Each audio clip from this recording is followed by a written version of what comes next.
Okay. So I should be very clear. This is all going to be recorded.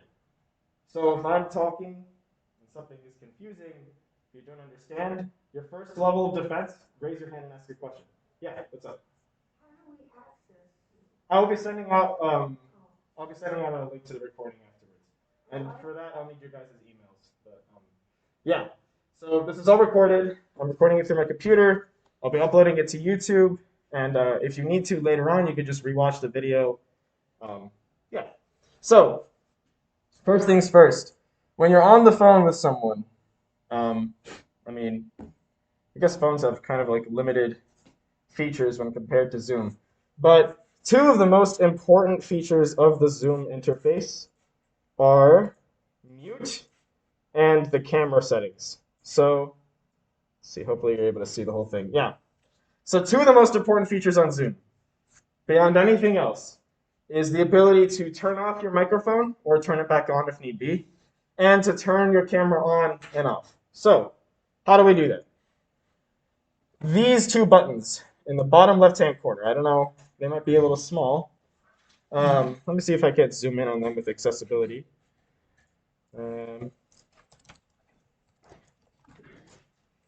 Let's see, accessibility.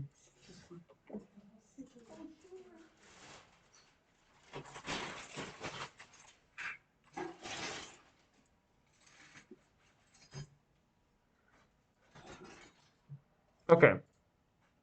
So here we go. Okay, so this, yeah, I was able to make it bigger. Okay, I get it now. So I figured out how I can like zoom in on my screen. But here, these two buttons right here are critical to talking on the phone, or on Zoom, I guess. Can everybody see these buttons okay? Yes. Okay, cool. So we have mute and start video, and it does exactly what it says on the tin. If I hit mute, it means the other people in the meeting are no longer able to hear me.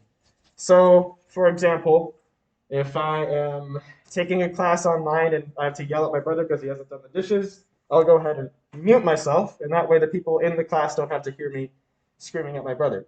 The other button that's super important is start video. And it does exactly what you think it does. It starts the video. So here I am. You can see me here, and you can see me there. It's a little weird, bit of a weird perspective. But now the people in the meeting are able to see me. Um, they can see what I'm doing. They can see like if I'm talking. And I can turn this off by simply going back down to the corner here and hit stop video. These two things are very important. Um, so why is it important? Well, I could give you a story actually. So last year, during the last year of my undergrad, there was a presentation that we were doing for a class, and you were allowed to invite people to it. So I invited my mom and my grandpa. My mom has used Zoom a bunch of times, so she knows how to navigate the interface. My grandpa does not know how to navigate the interface. So what ended up happening is my mom joins the call, immediately mutes herself, and then she listens for the entire thing. Okay. My grandpa joins the call. He does not know he's unmuted. He doesn't know how to mute himself. So he joins the call, and for about 30 seconds, all you hear is really fast, aggressive Greek. Just like, it's drowning out everything else. There's like students trying to talk, and it's just my grandpa in the back. I'm like, yeah. So there's an anecdote why you might want to mute yourself. You don't want to be my grandpa. I love him, but I don't think everybody needed to hear. I have no idea what he was saying, but it sounded angry, so we didn't get to hear it. Yeah. When I've been watching a Zoom presentation, suddenly you don't see the instructor, you see somebody in the audience. That's because they haven't hit the start the video. That's They yes. haven't turned Yeah. it off. So that's one thing. It like Zoom is smart. There's like different ways Zoom will present itself. So, and I'll show you what I mean. I'm gonna turn off the magnifier. Um, I'm gonna close the door too, just so it's not too much background noise.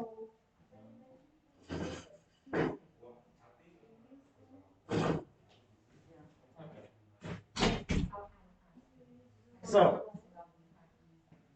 what you see here is just what Zoom looks like by default.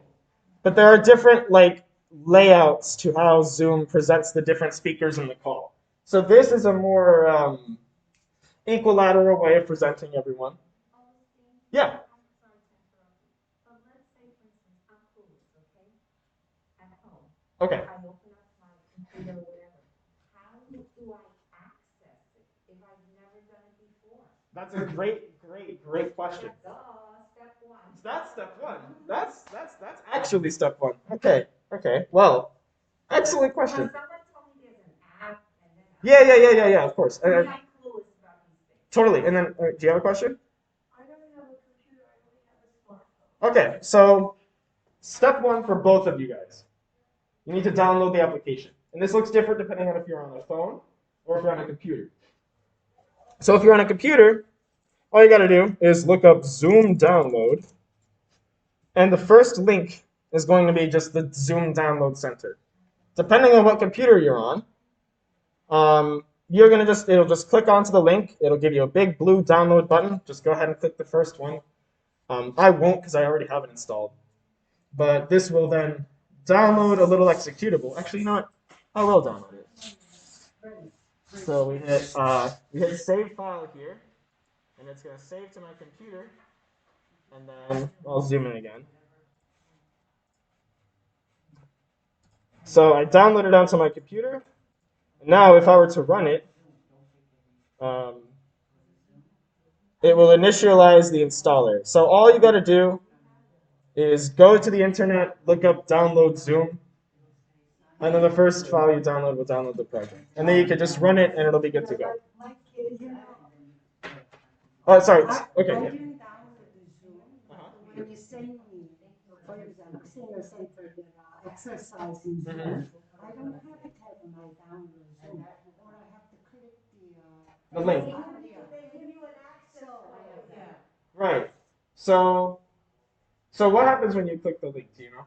Then it's come up, and they sometimes ask ID and password. They give it to already in a link, so I can write an ID and password copy, and it opens up. But it gives you the option to punch those things in. And yeah. But then you don't have to. You Right. just click and then. Yeah, and then you have a question? The same situation. I received things from the library and also from the senior center. Okay. And I don't need to download anything. I just click onto the link that they send me on my phone. I use my phone. I just click and it appears. Okay, so there's a chance. So there's a chance that it. Sometimes password. Sometimes they give me. Yeah. You're invited. They invite you. And they give you some login information. Yeah. So sometimes it will just open, and you might need to punch in some authentication details. But in the scenario in which you click the link and it doesn't do anything, that's when you would need to go download it from the internet. Yeah. So if you're on a phone, you would need to go. You have an iPhone, right? Yeah. So you would need to go to the Apple Store or the App Store, and you would need to download the Zoom app. And then once you click the link, it will download okay. And that's the case on either an iPhone or an iPad. Anything you have, it'll work out. Do you have another question? If you're on Zoom, do other people see you in your apartment? If you have your camera on, yeah.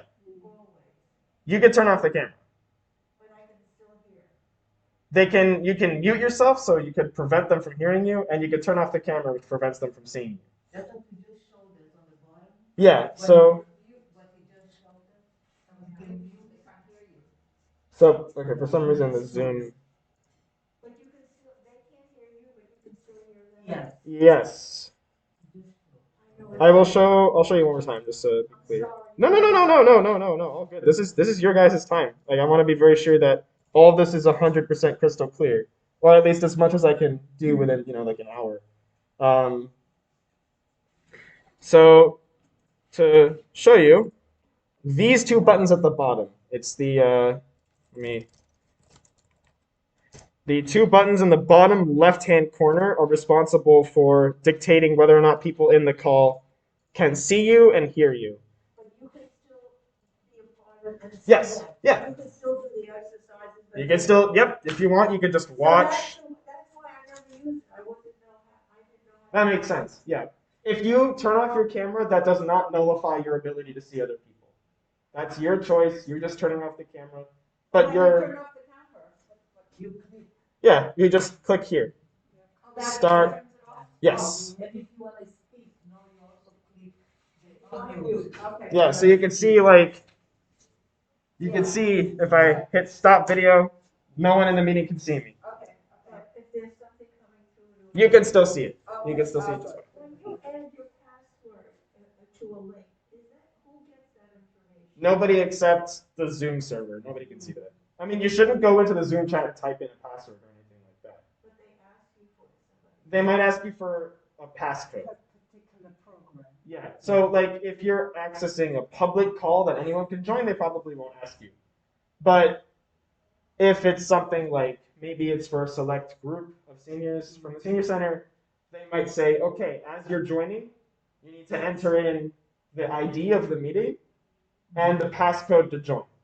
But that's it, not your own. Yeah, no passwords or nothing like that. If someone is asking you for your password to something to join a Zoom call, or your ID, or your social security, or your license card, phishing. That's a phishing scam. So if someone sends you a Zoom link, the only thing they should be asking for is the ID for the meeting and the passcode. Maybe like one or two more things, but they should sound kind of zoomy. You know what I mean? Like you don't need your social security number to join a Zoom link. Please don't do that, please. Yeah. When I hit that turn off the video, there's a small box that appears with my name. on Yeah. the video. Yes. That's normal. Think of that as like an abstract representation of you. But there's no video. If anything, it's a card and it shows that you're still in the meeting, Okay. even if they can't see you. Yeah. Yeah, that's pretty similar questions when I have a Zoom. Let's 30 people Yeah. in a room, I know, but only show One person at a time. few. Can I have any choice to see them all? Excellent question. And that actually, that I can show you that feature next. So, bottom left-hand corner, we have arguably the two most important buttons, right? Top right-hand corner, on the opposite side of the interface, we have this little view button. I know it's small. I can make it bigger, actually. Hold on. Where did it go? I have to find these boxes. Okay, this guy right here. So it's in the top right-hand corner. It's this tiny little view button. But what this enables you to do is there are different modes of viewing the meetings. So right now, my Zoom call, like this like fake little Zoom call that I've set up, is just mono a mono. It's the meeting has my phone and my computer. So it's two copies of me. But let's say there was a Zoom call with all of us in the room. So I mean, how many? That's like 9 people, right? So in that case, it would probably, so it depends on the view. So if we use, I think gallery is the default. If you have it in the gallery view, I think up to like 25 participants, it will arrange them in a grid. And everybody has the same amount of like space, you know what I mean? So if we were all in a call and we use this gallery feature, it would set up a 3x3 grid containing everybody in the call, and you can see everybody the same amount. Sometimes you don't need that though. Like in an exercise class, you don't care what like Bethany is doing. You only care what the instructor is doing. You don't care about the other participants. So in that case, the other view mode we can use is speaker. Now what does this do? What this does is it makes it so only one person is presented. So how Zoom decides who this oligarch is going to be is just who's talking. That's it. If there are multiple people talking, Zoom might get confused and like bounce between them.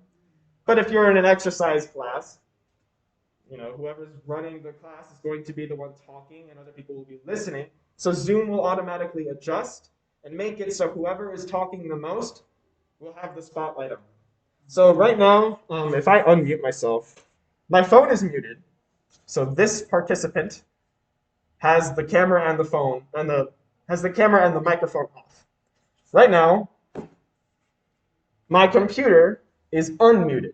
So right now, actually, I think okay, well that's a little misleading, but normally I would have the spotlight. So, I mean, I don't right now, but if we were in a big meeting with many different people, I would have the spotlight because I'm talking. So, does that kind of answer your question? It's You would automatically pick up somebody talking? yes. Oh, I see. Whoever is doing the majority of the talking. Yeah. So if 30 people in a room, if I raise a hand, I don't see myself there, then how So speaker will know who is raising hand for question? that's a great question. So there are actually, if you're the host of a Zoom call, there's a few more knickknacks that you get to play with. So if you're the host of a Zoom call, a little pop-up will appear and it says so and so has raised their hand. Yeah. But like the version of Zoom that I have pulled up right now is I guess we could call it like the layman's Zoom. Like this is just what a normal Zoom client looks like. If you're not the host, if you're just a participant, you'll have this set of buttons and that's it. So these two buttons down here dictate if they can hear you and if they can see you. And the button all the way in the top right-hand corner dictates how everybody is displayed. Okay, so that knocks like 3 of the features off the list. Now, the next feature I'm going to go over is, I have a list of these. We already did the view participants one. Chat. This is a big one. So sometimes you're in a Zoom class, and the instructor might say, hey, hey, can you go into the chat and type in blah, blah, blah. Again, if they're asking, hey, go to the chat and type in like your mother's maiden name, don't do it. But like, if they say like, hey, go into the chat and maybe they have like an icebreaker, and the icebreaker is like, where are you from? Go ahead and type into the chat where you're from. So then, how do you do that? So the way you do that is another button, of course. And this one is found towards the middle of the client. So all of the buttons are at the bottom of the screen and a few at the top. Now the chat button is this one right here. It has a little speech bubble. It says chat, pretty straightforward.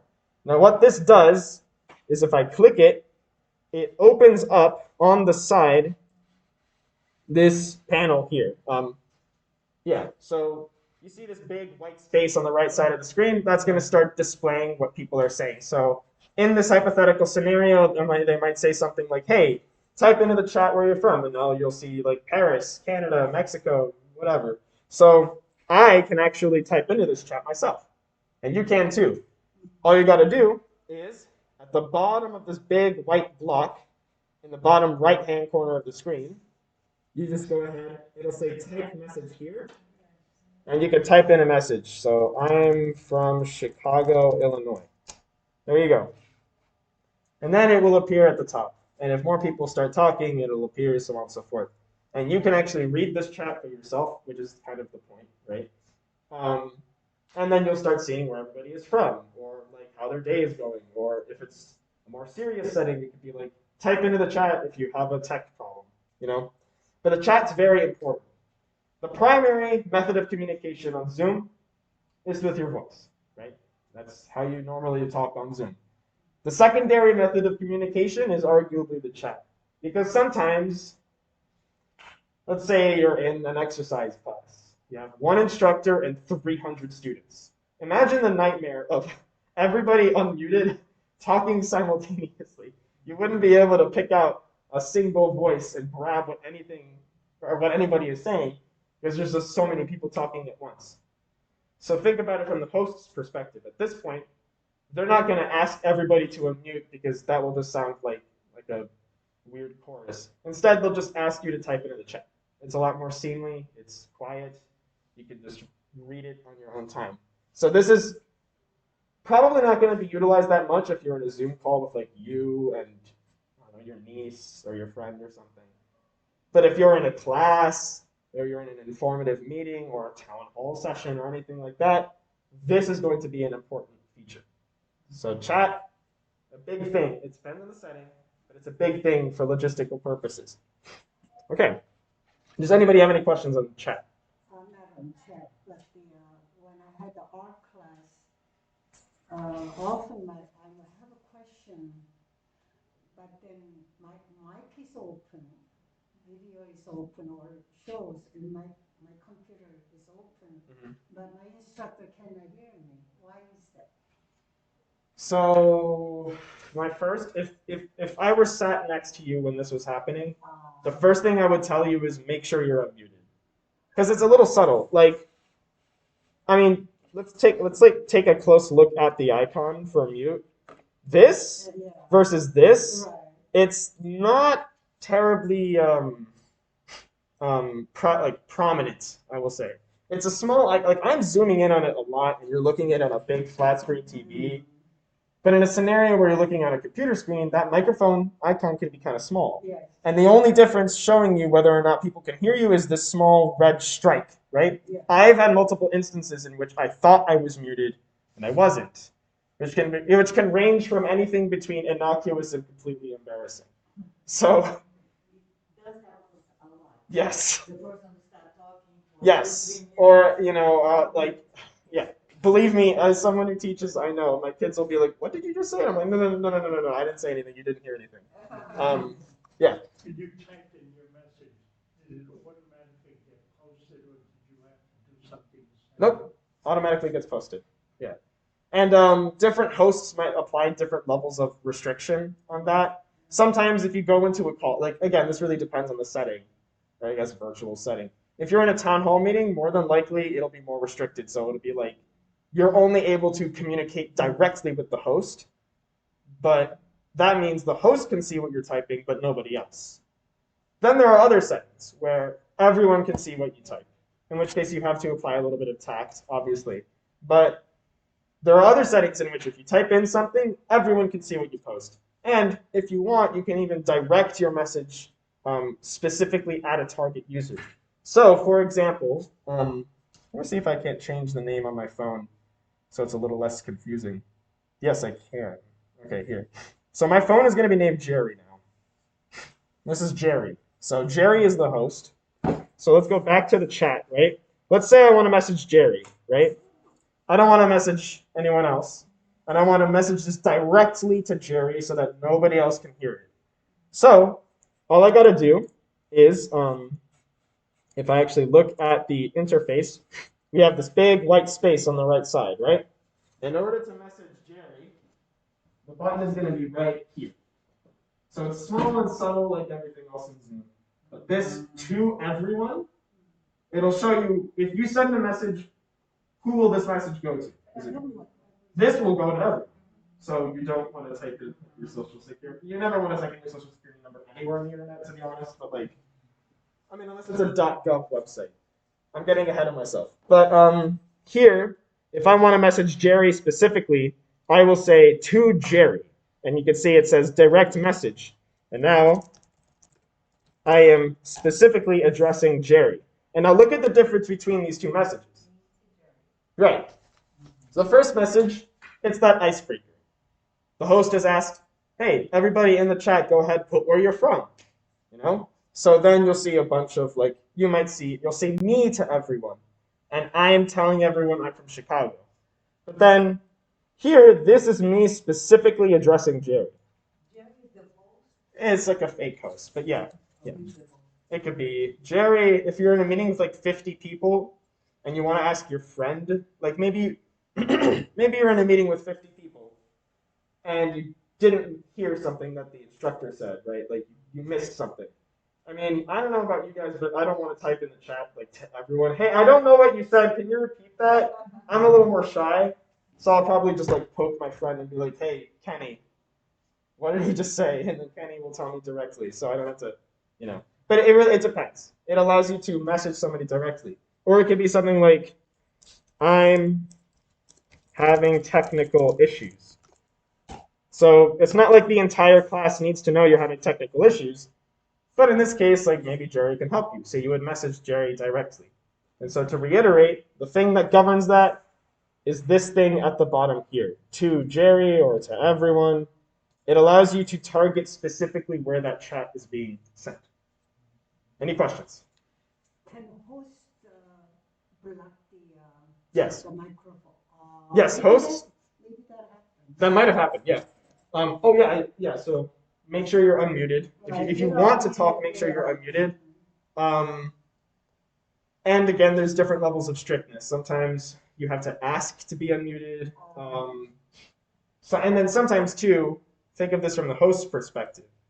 The host is able to, this sounds like a card game. The host is able to mute somebody if they need to. So they can forcibly mute somebody. And I've done that before, like maybe a kid thinks he's muted, but he actually isn't, and his dog is barking in the background.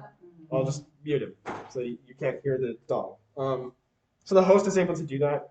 Hosts will tend to do that more in a meeting with like 50 or 100 people because they don't want everybody talking at once. Any other questions? Okay, cool. So chat, secondary mode of communication. It allows you to specifically either message everybody or message a specific person, but it's important in certain settings to know how to navigate it. Oh, Stevie, friends, but what are the little icons off to the side there?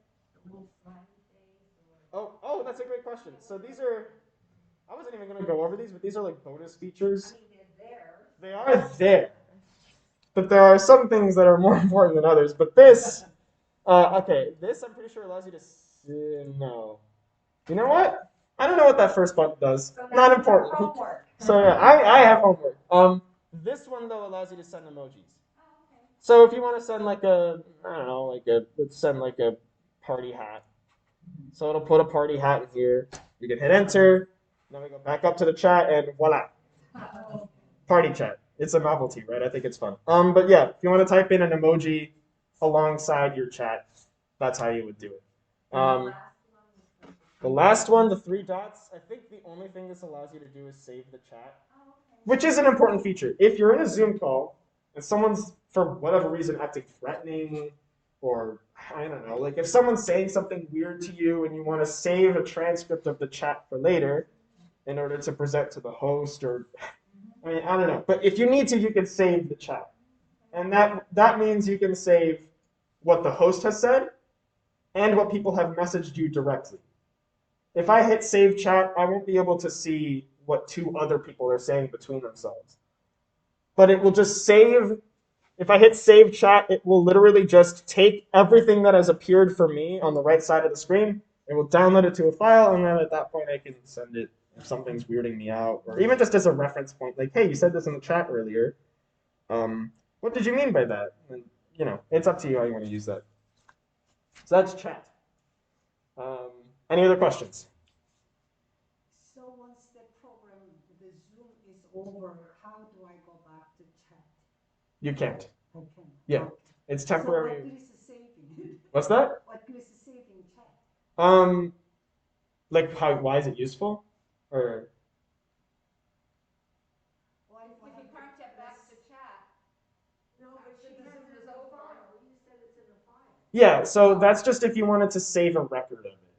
So how do I go back to record? That's what I'm It will. Okay, that's a great question. If I save the chat now, it just says, and I'll zoom in here. It says save. It says chat saved. Show in folder. So then I click here, and it shows me meeting saved chat.txt. Now if I open up this file, let's see what happens. Now if I open up this file, it opens up another little file, and it's just a transcript. And then at this point, you could email this file to someone or whatever you'd like. But to answer your question, once you save the chat, a little pop-up will appear above that and say, go to the, if you want, you can go to this folder and it will have the transcript. So, yeah. Cool. So, talked a good amount about chat. I think we should also talk about screen sharing, because that's a pretty big thing. So, here's our Zoom call, right? I have the chat open. I can actually turn off the chat too. If I hit the chat button again, I can hide the chat like that. So if I hit the chat button, it just toggles the interface. So I hit it once and it appears. I hit it again, it hides it again. So you can use that to turn the chat like on and off, right? So at this point, the next thing I think you guys should be familiar with is share screen. So why is share screen important? Has anybody here been asked to share their screen in a Zoom call before? No. Okay, well, in case you are, okay, then let me proceed by giving you an example of why share screen might be important. If you're on a Zoom call with like a Best Buy worker, like maybe, or like somebody who works in like a computer repair shop, you know, say like, you know, or you're on the phone with like a family member and you need help with your computer. A lot of the time, whoever you're working with will ask you to share your screen. So let's say, for example, you're having a problem finding a file or finding a website. So there, sharing your screen would be really helpful because then the person you're on the call with can see what your computer looks like, and then they have a visual representation to help them guide you to where you need to go or do what you need to do. So for example, let's say, and I actually had this pulled up preemptively for this. Let's say your friend is like, hey, who knows, maybe you're helping your friend out. And they're like, hey, I'm on Wikipedia. How do I get to the page about Greece? So we can show them a really easy way of getting to there by hitting the share screen button. So in the center of the interface, towards the bottom, as always, next to the chat button is this little share screen button. So what happens when you click this?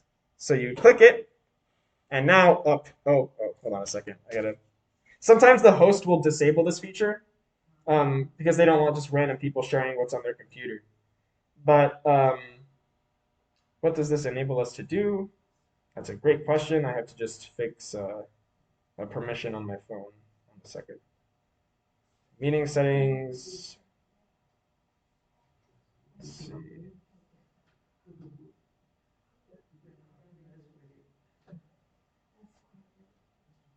Oh, here we go. Okay. So, what happens is, so if I hit this share screen button at the bottom, then this little dialog box will appear. So, it gives me a few options. It'll actually just display all of the windows I have open. So right now I have Zoom open, or okay, I should be more clear. It will show you if you have like an internet browser, a media player, an email client, you'll have a bunch of different windows open. So it will show you a list of these different windows. It will also give you the option to share your entire screen, which is this screen here. So let me show you what that means. So I can go and let's say I want to share my web browser, right? I only want to share what's on my web browser. So I can click here on the web browser, and then I hit share. So now what happens? Now, it doesn't look like anything is happening on this screen, right? But if we look at my phone, so now, and I mean, I might have to look a little closer, but my phone is now showing exactly what appears on the screen. Watch, if I scroll, look at my phone. Notice how my phone is tracking it exactly. See? So now, let's think about this. This is going to be really useful in certain situations. If you're having a tech help problem, you can share your screen, and then the person you're working with is now able to have a much better understanding of what's going on, and they can help you out a lot more. Another option I have is, because right now I'm showing specifically my web browser.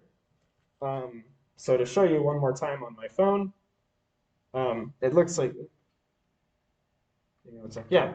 So to show you one more time on my phone, it's showing exactly what's on my web page. Right? Now, let's see something interesting. If I open up another window here, let's say, for example, I'll open up a music player, like Spotify. Okay, so now you can see Spotify is covering my screen. It'll show me like a bunch of music recommendations, right? Whatever. Yeah. It'll show me a bunch of like music recommendations, right? Look what's being shared. It's ignoring Spotify. Because when I shared my screen, I specified I only want to share the browser. So you see, you have control. So now, I'm scrolling up and down here. This is the thing at the front of my computer, but it has no idea. So this is really useful in some situations if you want to show your browser but nothing else. An alternative to this is if I want to share my entire screen, and this is something you'll see a lot in like tech help. If instead of choosing to show a specific window, I can also just choose to show whatever I'm able to see on my computer. And that sounds a little weird. But you just saw how it was only showing the browser, even when I had this other thing on top of it. It was selectively only targeting the browser. Alternatively, though, I can just show whoever I'm on the call with, I could just show them what's on my screen. And that means everything on my screen. So let's see this in action. If I share my entire screen, now, let's go back to my phone, we see the web browser again, right? Okay. Now watch what happens if I go here. Let's I don't know, let's open up Solitaire and look at my phone again. Whatever you have on the screen. Exactly, whatever you have on the screen. Oh my God, it is so loud. Solitaire gives me a warm welcome. But yeah, this feels like a magic trick. Like, but now look at my phone. But yeah, this is a really important feature in certain situations. This might be the most important feature for some use cases. If you're having a problem with your computer and you know somebody who can help you address it, Zoom becomes an extremely powerful tool. Because all of a sudden, it's like if you use this correctly, if you use share screen correctly, it has the same effect as if you were sitting right next to each other. Say, I mean, if you're helping her with her tech issues, it's like as though you were right there looking at her screen and you could help her along with everything. So share screen is really important in this regard. You'll also, a lot of the time, you will see other people sharing their screens. You might tend to see this more often than you share your own screen. But this is important too. If someone is presenting something on their computer, then they're able to just show you the slideshow directly. They can just show you exactly what it is they're seeing as a reference point, so that while they're talking, they're just narrating over this visual. So that was a lot. It's a kind of complicated feature. It's fickle sometimes. Sometimes it's annoying. It doesn't work for some reason. But it's still powerful. Does anybody have any questions on it? Or anything I've talked about so far? I still didn't get clear about the saving chat, and where do you save it? It's when you save the chat, as soon as you hit the little button to save the chat, it will immediately tell you right there. It'll say right there, click this button, and then it will open up on your computer where that file is located. Yes. Okay. Yeah. Yeah. Okay, got it. Thank you. Yeah. Any other questions? No, just saying that this is very easy to just use like the way I use people send me stuff.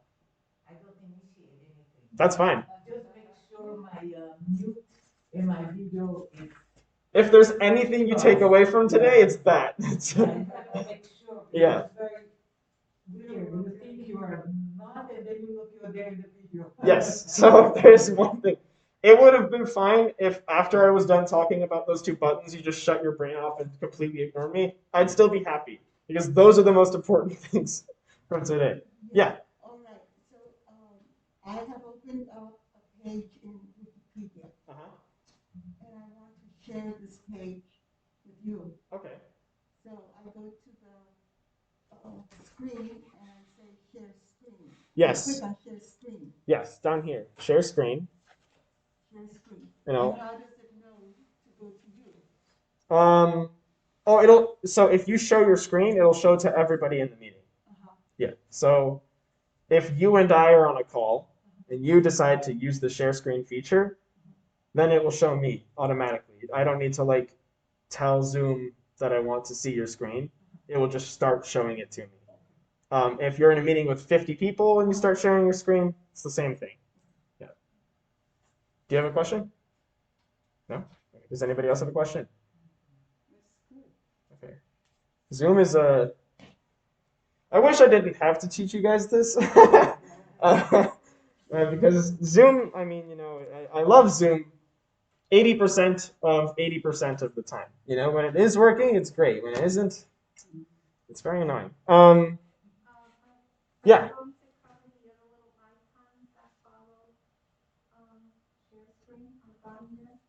So you mean these four? Oh yeah. So yeah, we have. Okay, so I'll show you. I was gonna go over a few of these actually.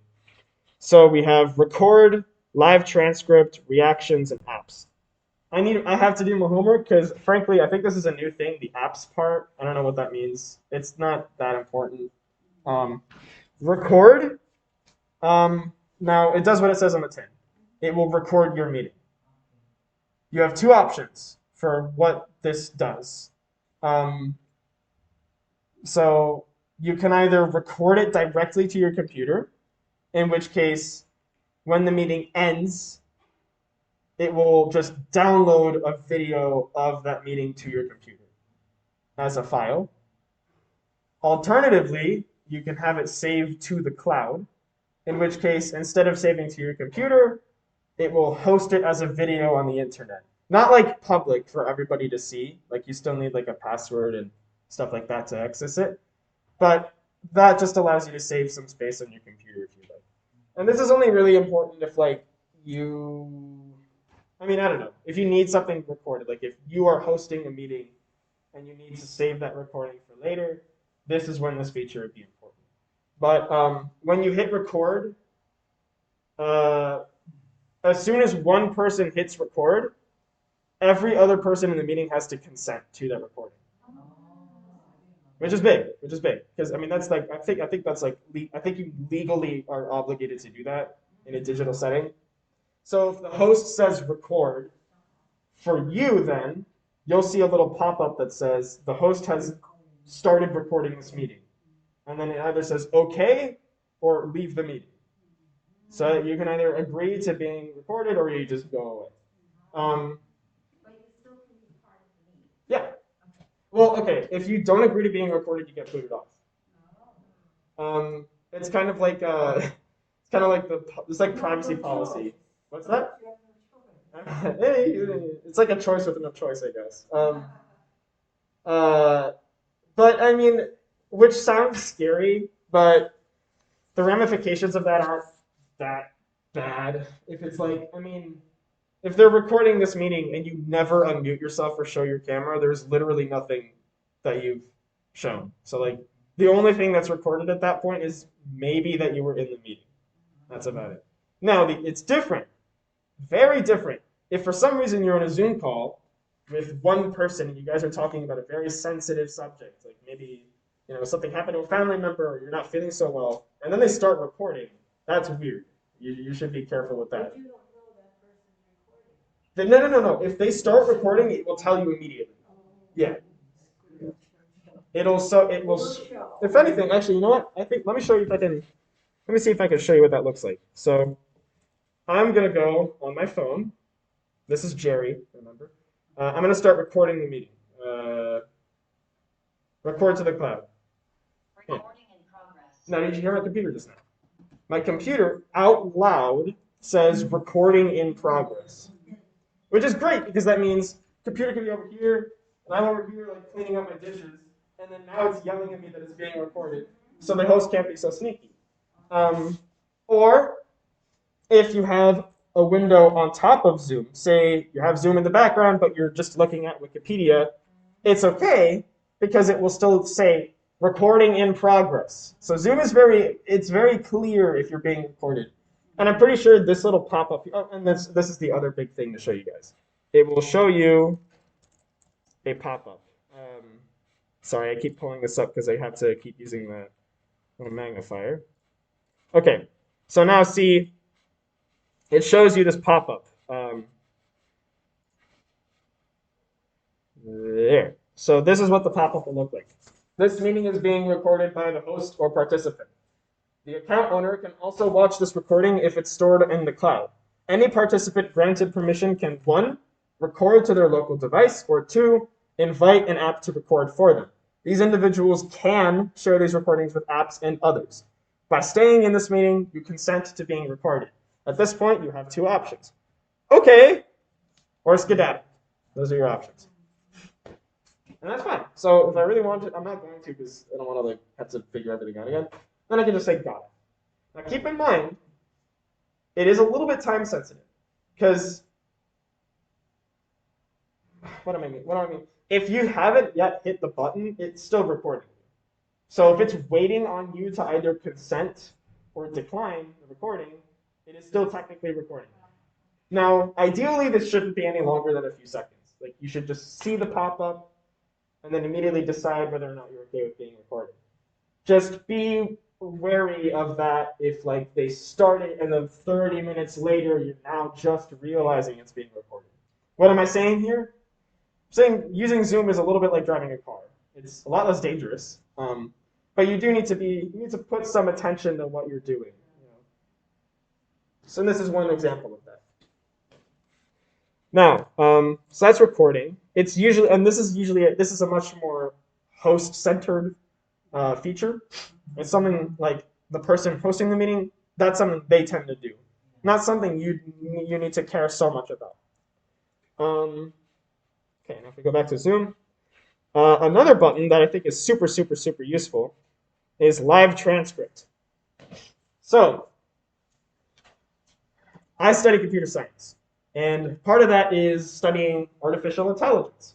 And there are different artificial intelligence agents that have varying degrees of effectiveness when transcribing what it is people are saying. So if someone is talking, some robots are really good at then turning speech into written text. Others are terrible. And it's kind of funny. Like it will do a really bad job. Zoom, great. If someone's talking, Zoom has a very, very, very good algorithm for transcribing what it is that they are saying into written word. So I can actually show you this feature.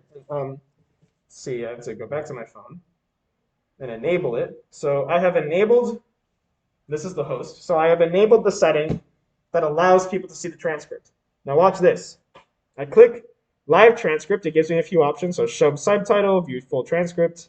So let's just try showing the subtitles. Now what does this mean? So as of now, nobody's talking, so there's no subtitles, right? But now watch what happens. If I unmute myself, this is kind of a magical moment. I think all of you guys might start crying or something. But look, now if I start talking, you'll start seeing that at the bottom of the screen, text is appearing and is transcribing that which I am saying. Which is really cool, right? Yeah, you guys agree. It's really nice. So it's able to, this is kind of funny. It's kind of like funny seeing what I'm saying just like written. And you see, I said the word written and it thought I said ready. So there's a few hiccups here and there. But this is still a really, really good feature.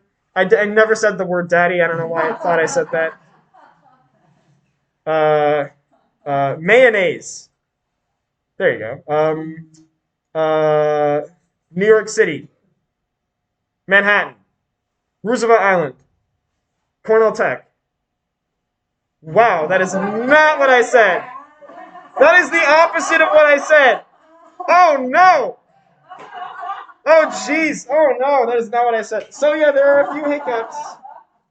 You know, when I was on a Zoom call from Congresswoman, it's a lot of inappropriate things. Yes, I don't know if you guys heard about this, but recently the Italian Senate was bombarded by an attack like this. It was horrible. It is horrible. I can't lie, I think it's a tiny bit funny, but it is also pretty horrible.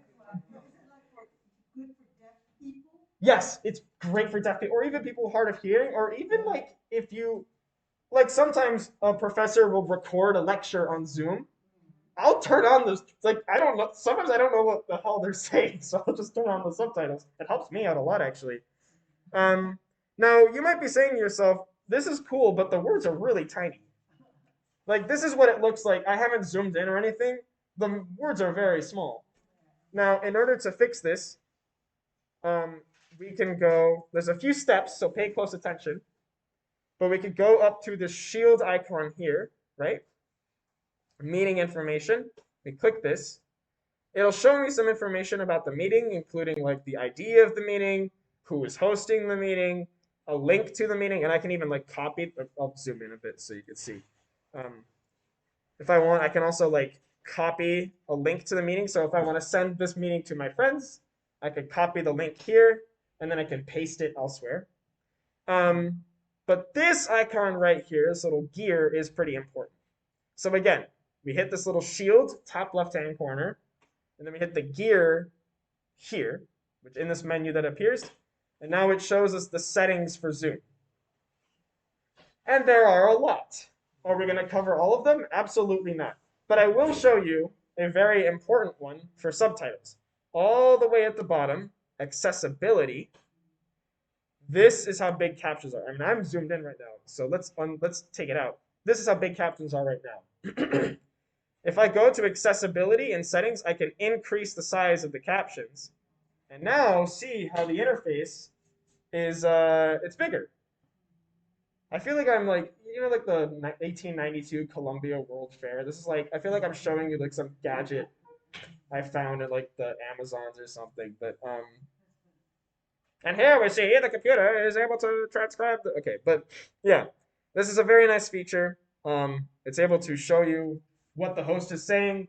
Maybe they have an accent that's hard to understand, or who knows. I mean, it's just a nice thing to have. The host has to enable it. I should be very clear. It's not a given. So the host has to allow participants to see a transcription. Now, they normally will, and they normally won't be like averse to if they haven't already shared it. But if they haven't yet shared it, what happens is if you then go and try to look at the transcription, if they haven't yet enabled it, it will ask the host to turn it on. So it will automatically tell the host, hey, transcription isn't yet on. Can you go ahead and turn it on for everybody? And then the host will either turn it on or be a jerk. I don't know. They have two options there. So transcription, I'm going to turn this off because I think you guys can understand what I'm saying. I mean, I hope. So we'll hide the subtitles for now. Now the last button, you pointed this out earlier actually. The last button we will go over is reactions. And this one's kind of fun actually. So this is really helpful for the host actually, but it allows you to react with an icon. Now what does that mean? What happens when I react with one of these guys is next to, I'll go ahead and turn on my camera for a second. So hello, here I am. So let's say we're in a call with like 300 people, right? If the host says something and we agree with it, we have a few options as to how we can gauge whether or not people in the audience agree or disagree. One is everybody, all 300 participants, unmute your microphone and talk at the same time. I think the speakers on your computer would explode. That's a joke. They won't. They won't. But it would sound really bad and nobody would understand what's going on. Another thing the host might do is they might ask you to put your opinion in the chat. So maybe they say, you know, I don't know. The host is like, hey, chocolate or vanilla ice cream? And the correct answer is chocolate. But the host will say chocolate or vanilla ice cream. And so then everybody types in the chat, they'll say chocolate, or they'll say vanilla. But again, if there are 300 people in the meeting and they're all typing into the chat, it's still really hard to tell like what the majority opinion is, because the chat's moving at the speed of light, and then you'll have to like go back and count everything. So this is where reactions come in handy. So in this case, maybe the host says, give me a thumb up if you understood what I just said. So now I can go down to this reaction button and I can hit thumb up. Now what does that do? It means next to my portrait over there, you can see there's a little thumb now. Oh, that's cool. It's cool, right? So I didn't have to unmute. I didn't have to type anything into the chat. I don't have to do anything. It's just, it's kind of weird. It's like a weird way to communicate. But it's just a way where I can publish like a little symbol. I can say, oh yeah, I agree with this. Or maybe someone has given a really good presentation, so I can clap without clapping. I can react with a clap. I can use a little party emoji. If anything, actually, you can be even more specific. So the default ones are, you have a clap, a thumb up, joy, open mouth, heart, and ta-da. Okay. But if you really, really wanted to, you could actually just use any emoji. So I could react with, I don't know, like martini. I don't know why you're reacting with martini in a Zoom call. It might be that kind of Zoom call. If it's late enough at night, I think I might react to the martini. But yeah, yeah, it's that time of the evening. But yeah, reactions. It's a novelty. Typically, you're not gonna need to do a react. Like the host won't be like, if you don't react in 3 seconds, then you will be kicked off the meeting. But it is a fun way to participate with everyone. Actually might cover pretty much everything that I wanted to look at today. All the way left in the bottom that said, yeah, right there, participant, what does it do? So what participants does is it allows you to view everybody. Here, I'll show you. So there are two things that can appear on the right side of the screen, right? Either the chat or the participants menu. So what that looks like is, it's kind of funny that I'm like here and there and here at the same time. But what that means is that, chat, I can look at what everybody's typing into the chat, right? Like, hello. Another thing I can do, then I can hide the chat again if I just hit it again. Another thing I can do is I can hit this participants button. It will show me a list of everybody in the meeting.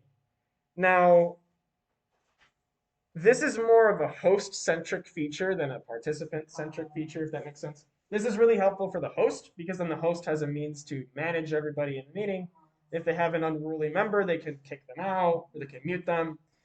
I mean, from our perspective, if we're just an attendee, I can see everybody who's in the meeting. If I hover over their name here, then what I get is a few options. So I can hover over their name, and it says more, and I can pin them. What that means is that no matter what, I'm giving them the spotlight in the like gallery. So I'll show you what that looks like if I turn on my camera on my phone. So now you're gonna see 4 of me. So this gets like weird. Oh gosh. So there's 4 of me, right? So notice I have pinned myself, or this version of myself, and then I can unpin if I just remove the pin, and I go back to gallery. Oh my god. It's funny too because Zoom will flip you to. You ever hear the story about Abraham Lincoln looking at a mirror, and he thinks he looks really good all the time because when he looks at the mirror, it like inverses his image. And then someone made a picture of him where it flips him back, and he's like, "That guy is so ugly. Who is that?" So the thing is, like, whenever I look in the mirror, I'm very used to seeing myself but inverse. So then whenever Zoom does this thing where it like reverses the image like that, it freaks me out. I'm like, there's no way I look like that. That's terrible. But that's just a ramification of living in 2022. No, you know what I mean though. Yeah, or if someone takes a photo of you, it's like, who is that? That's not me. I don't look that bad. It's literally, you look exactly the same clothes and everything. But yeah. So what else is there? I've shown you the transcription. I've shown you how to make the text bigger. I have a list of these things. Oh, one more thing. This will be the last thing I leave you with. You'll notice, and let me precede this, not every computer is capable of doing this. You need a more modern machine to enable this feature. With that being said, if you're using like an iPad or like a newer iPad, if you're using like a computer made just like 2 or 3 years ago, this is a nice feature to use. So right now I'm talking to you, and in the background we have this lovely sunset, we have some buildings, we have this wall, pretty innocuous, right? Okay, let's try moving this to a different setting. Let's say I'm talking to you from my kitchen, and behind me is my bar. All my alcohol. If I'm in like an academic setting, I don't want that to be displayed to everybody.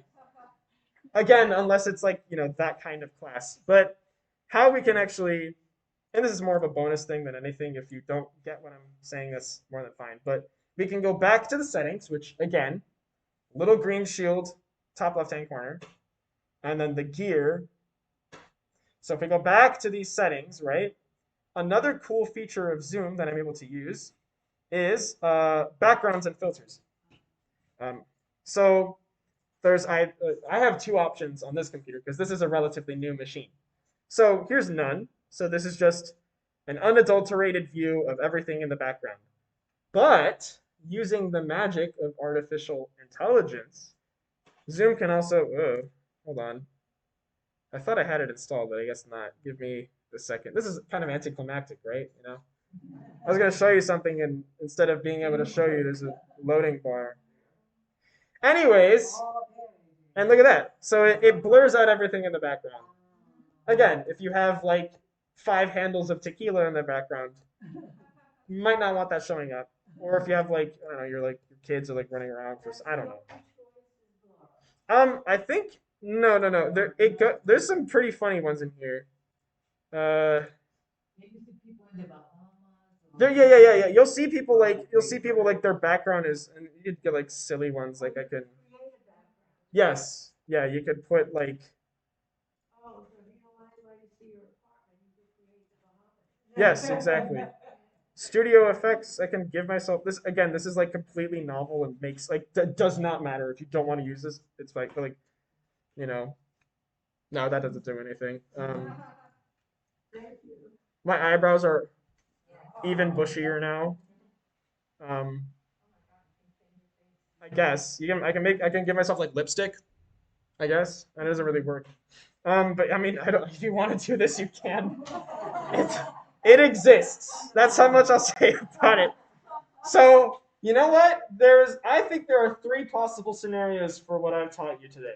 1, you understood everything. Good for you. 2, you understood the part where I was talking about muting and cameras. In which case, good for you. That's so great. 3, you were completely ignoring me the whole time, but you started listening now and you found something funny, which is great by itself. Like I mean, applaud if that's who you are. But yeah. So that'll be yeah. There's a question in the back.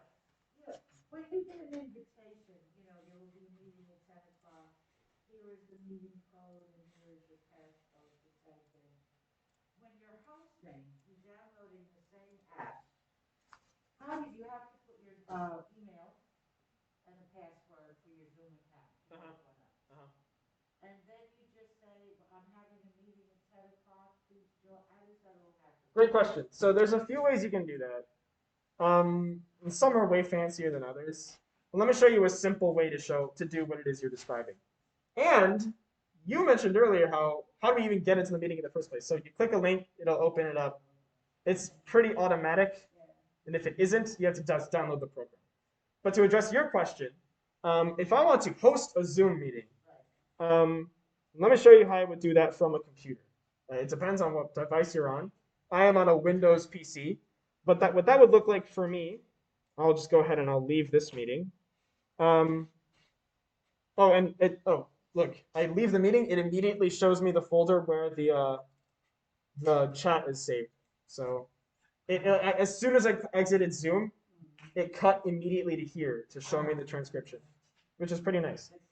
But anyways, if I want to host a meeting, I can open up the Zoom program on my computer, which, by the way, if you're on a Windows machine, it's cut off here, but you click on the corner, you can just type in Zoom, and then it'll just allow you to open it from here. But yeah, I have to sign in because it signed me out, so I'm going to sign in with my Cornell authentication stuff. Man, so many different.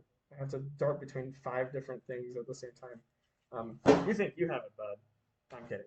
But yeah, so we can then, once this is open, and this is what it will look like when you're signed into Zoom. So if it doesn't look like this, you have to make an account.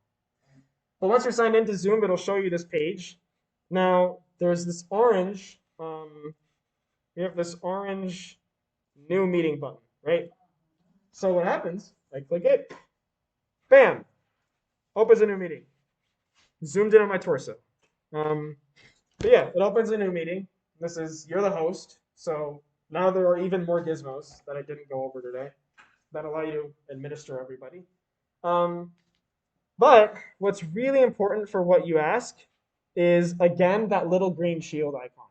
So this little guy here that allows you to access settings, it also allows you to, if I wanted, I could say like, Roosevelt Island Tech Literacy. I can name it something different. But the big thing is this button here. So invite link. We see HTTPS cornell.zoom.us and then a bunch of gibberish, right? Now what this means is if I copy the link, and all I have to do is press the button, right? Copy the link. Now let's go to hold on a second. Let's go. I can open up like my inbox and I can message it to somebody. I'll message it to myself. Zoom link. And watch this. So it pasted that or it copied that link, right? So now in the body of this email, I can just right click and say paste. And then I can send the email. And then the other inbox or whoever you sent it to has that email. And now they're able to just click the link and it goes directly to your meeting. So I just hit that copy link. Yes. And then you can send it. You can send it on And go Facebook, right into my email. email, Facebook, whatever you like. But yeah. You just Put paste in it. their name and paste that to the message. Yes. Yeah. Thank you. Yeah. So normally I would open it to some tech help. But before I do that, does anybody have any questions on Zoom? Okay, so you have recorded this meeting. It is still recording right now. Yeah. And you're going to send it to us. Yes. And actually, okay, you know what? Okay. I think we have to stop the questions for now because this brings me to the logistics portion of the class. Two things. So you guys who are here, you're my first class. I mean, really, you're my first class. So I think I heard some applaud. Yeah. Woo! Nice. You guys are great, by the way. Like I'm telling jokes and you're laughing, and that's all I need. So I'm helping you. You help me with my ego by laughing at my jokes. I like how we're still at like Wikipedia. You can look at my pretty picture. Anyways, two things we need to sort out. So one, the last time I was here, we decided it would be a good idea if I made a list of concepts and you guys voted on what you thought sounded interesting. So that is what I did with this piece of paper. So the first thing I'm going to ask you guys to do is pass this around, and I want you to put a tally mark next to the topics you think are interesting. So I have a few listed here. Don't take too long.